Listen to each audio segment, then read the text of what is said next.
Hi, welcome to VGHO's Top 5, the segment where we talk about games based on specific criteria. I'm Peyton. Now let's be real here. A lot of the games come out this year, be it Destiny, Shadows of Mordor, or whatever, a lot of the time it's only a single game that dominates the discussion, meaning that a lot of the quality titles get effectively let in the dust. That's why this week, we're counting down the top 5 hidden gems of 2014. So far. Number 5, Jazzpunk. Much like 2012's Frog Fractions, Jazzpunk is a game all about absurdity. An adventure game from Adult Swim, you play as Polybank, a spy in 1950s Japan tasked by his agency to complete a number of increasingly ridiculous tasks. While each of its primary objectives are easy enough to complete, Jazzpunk's true values come from exploring the game's world. Every inch of the game's environment are packed with interactive objects, weird minigames, and just general off-the-wall insanity. This game isn't concerned with things making sense, making that one moment you'll be breaking into a top-secret facility, and next you'll be dismembering sentient slices of pizza with a pizza cutter. Jazzpunk is an odd game that basically defies explanation that just sort of needs to be experienced. Number 4, Sports Friends. With games like Towerfall and Samurai Gun, competitive local multiplayer seems to be making a bit of a comeback lately, which is why exactly more people should be talking about Sports Friends. Sports Friends is a compilation disc that includes three local competitive multiplayer games. These include Haka, a game with minimal graphics that ends up playing like a souped-up version of air hockey. Super Pole Riders, which pits two teams of 2 players against each other, try to pole vault a ball into each other's team's goals.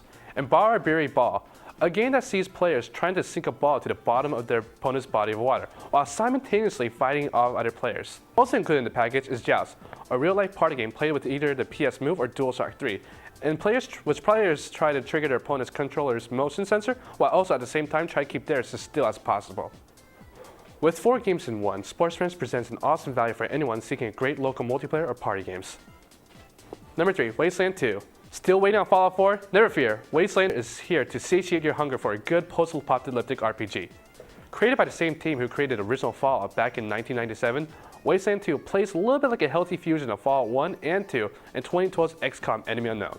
After creating their party of desert rangers, players are sent to cross Arizona wastes to keep their peace in post-apocalypse.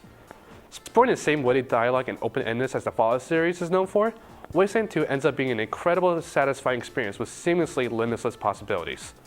Number 2, Game Beast. Although technically it's in early access at the moment, I still felt Game Beast had to be included here simply because it's just so damn fun to play.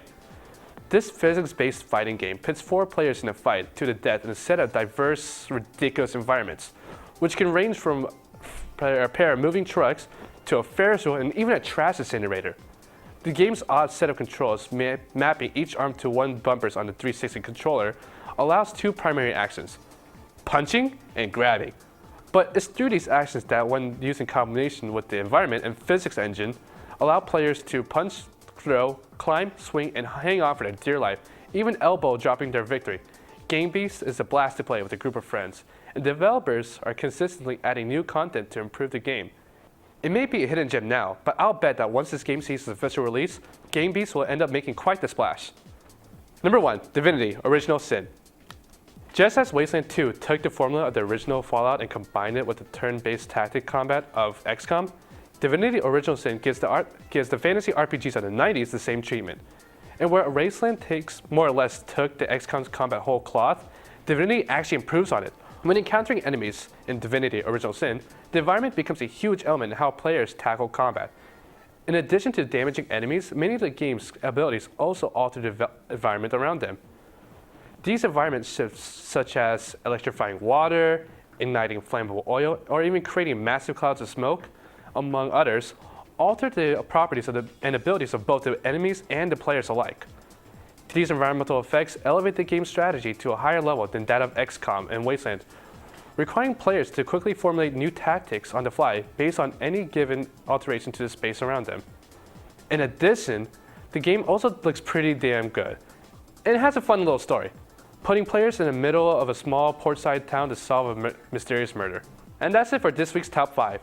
If you're ever looking for a game a little bit off the beaten path, maybe try taking a look into these games. Once again, thanks for watching. I'm Brian, and now back to you guys.